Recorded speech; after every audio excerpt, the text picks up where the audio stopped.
জানিয়ে দেব সর্বশেষ আপডেট বাংলা সংবাদ। শুরুতেই শিরোনাম। এবার বাংলাদেশের ওপর ইউরোপীয় ইউনিয়ন এবং আমেরিকার বাণিজ্য নিষেধাজ্ঞার ঘোষণা। এরপর থাকছে ক্ষমতায় থাকতে চীন ও ভারতের সাথে হাসিনা সরকারের গোপন চুক্তি ফাঁস। সবশেষে দেখবেন তত্ত্বাবধায়ক সরকার গঠন করে ক্ষমতা হস্তান্তর, নতুন নির্বাচনের জন্য আন্তর্জাতিক চাপে হাসিনা সরকার। এতক্ষণ শুনছিলেন সংবাদ শিরোনাম, এখন থাকছে বিস্তারিত। পিনাকি ভট্টাচার্য বলেন, দক্ষিণ এশিয়ায় গণতন্ত্র উদ্বেগজনকভাবে পতনের সম্মুখীন, সূচকগুলির ধারাবাহিকভাবে পশ্চাৎপসারণ ঘটেছে। এ সময় তিনি আরও বলেন, এই ফ্যাসিস্ট হাসিনা সরকারের দেশ থেকে পালানোর সময় ঘনিয়ে এসেছে। বাংলাদেশ, পাকিস্তান ও মালদ্বীপে অনুষ্ঠিত সাম্প্রতিক অস্বচ্ছ নির্বাচনের পাশাপাশি মেরুকরণের পটভূমিতে ভারতের আসন্ন নির্বাচন এই অঞ্চলে গণতান্ত্রিক মূল্যবোধের চলমান অবক্ষয়কে তুলে ধরে। বাংলাদেশে চলতি বছরের 7 জানুয়ারির নির্বাচনের ফলে আওয়ামী লীগের নেত্রী শেখ হাসিনা প্রধানমন্ত্রী হিসেবে চতুর্থবারের জন্য টানা 5 বছরের মেয়াদ অর্জন করেছেন।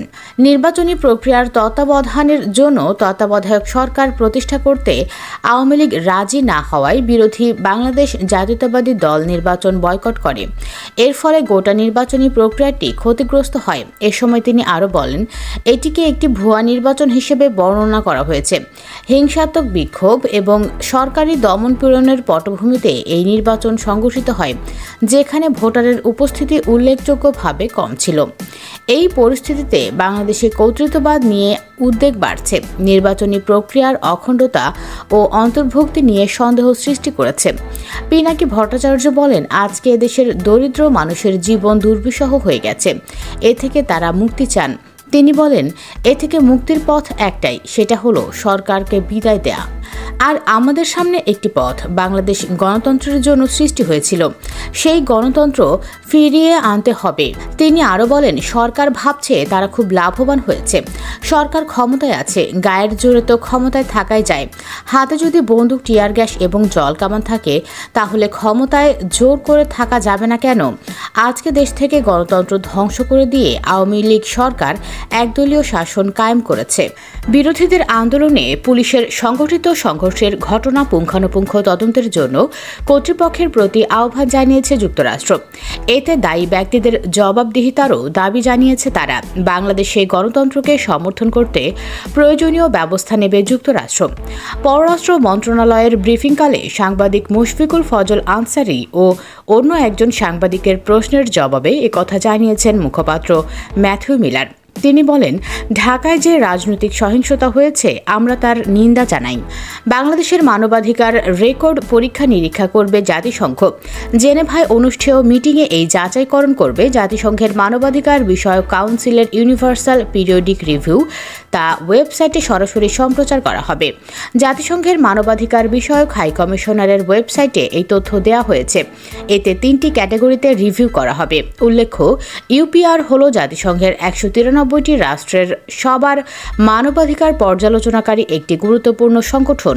জাতিসংঘের প্রেস ব্রিফিংয়ে ফের উঠে এসেছে বাংলাদেশের ইস্যু। সাংবাদিকের এক প্রশ্নের জবাবে জাতিসংঘ মহাসচিব অ্যান্তোনিও গুতেরেসের মুখপাত্র স্টিফেন ডুজারিক সব ধরনের সহিংসতা প্রত্যাখ্যান, সব মানবাধিকার এবং আইনের শাসনকে সম্মান নিশ্চিত করার আহ্বান জানান। স্টিফেন ডুজারিকের কাছে এক সাংবাদিক জানতে চান, নির্বাচনের নামে শাসক গোষ্ঠীর বেপরোয়া দমনপীড়নের শিকার হচ্ছেন বাংলাদেশের জনগণ। নিষ্পেষিত এবং ভোটাধিকার বঞ্চিত জনগণের পাশে দাঁড়াতে কি ব্যবস্থা নিচ্ছেন জাতিসংঘ মহাসচিব? তার এ প্রশ্নের জবাবে স্টিফেন ডুজারিক বলেন, আগেই আমি বলেছি, মহাসচিব একেবারে প্রকাশ্যে সব দলের প্রতি আহ্বান জানিয়েছেন সব রকম সহিংসতা বন্ধ এবং প্রতিটি মানুষের মানবাধিকার নিশ্চিত করতে। একই সঙ্গে প্রতিটি মানুষের আইনি সুবিধা পাওয়ার ক্ষেত্রে পূর্ণাঙ্গ সম্মান নিশ্চিত করতে। বাংলাদেশে গণতন্ত্র সুসংহত এবং অর্থনৈতিক সমৃদ্ধি নিশ্চিত করতে এটা অত্যাবশ্যক।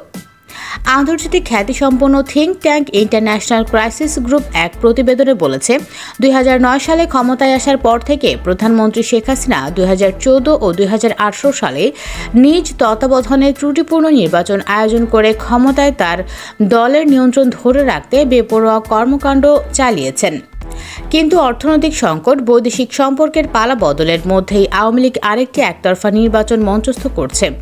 এতে আরও বলা হয়, বিশ্বাসযোগ্য বিকল্প না থাকায় অসন্তুষ্ট বাংলাদেশিরা রাজপথে নামছে এবং রাজনৈতিক সহিংসতার উচ্চ ঝুঁকি রয়েছে। আওয়ামী লীগের অভ্যন্তরীণ পক্ষগুলোর মধ্যেও দাঙ্গা হাঙ্গামা দেখা দিতে পারে। অস্ট্রেলিয়ার সংবাদ মাধ্যম নিউজ.com অস্ট্রেলিয়া এক বিশ্লেষণে লিখেছে, গণগ্রেপ্তারের কারণে বিরোধী দলগুলোর বর্জনের মধ্যে শেখ হাসিনা তার পঞ্চম মেয়াদে ক্ষমতা নিশ্চিত করেছেন। এতে আরও বলা হয়, শেখ হাসিনার দল যে আসনগুলোতে প্রতিদ্বন্দ্বিতা করেছে সেখানে কার্যত কোনো প্রতিদ্বন্দ্বীর মুখোমুখি হতে হয়নি। তবে সংসদকে যেন একদলীয় প্রতিষ্ঠান হিসেবে চিহ্নিত না করা যেতে পারে সেই প্রচেষ্টায় আপাত প্রচেষ্টা হিসেবে কয়েকটি আসনে প্রার্থী দেয়নি। এতে আরও বলা হয়, বাংলাদেশের প্রধান বিরোধী দল বাংলাদেশ জাতীয়তাবাদী দল এবং অন্যান্য দল নির্বাচনের আগে শেখ হাসিনার পদত্যাগের দাবিতে কয়েক মাস ধরে বিক্ষোভ করেছে।